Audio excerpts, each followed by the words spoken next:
আসসালামু আলাইকুম গাইস, আশা করি সকলে ভালো আছেন। আমাদের এদিকে একটা মাঠ হচ্ছে তজুমতি পাতানিয়া বাড়ির এদিকে।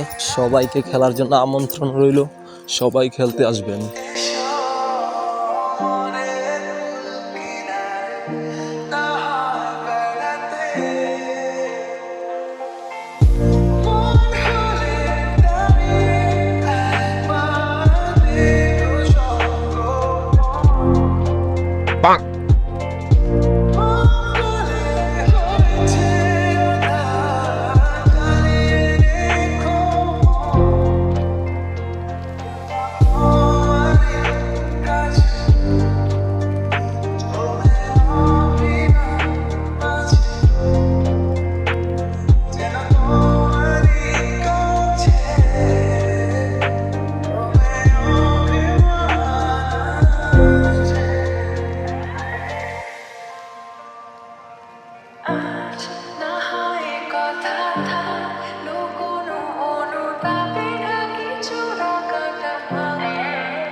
আজ শুধুই বলে যা চোখে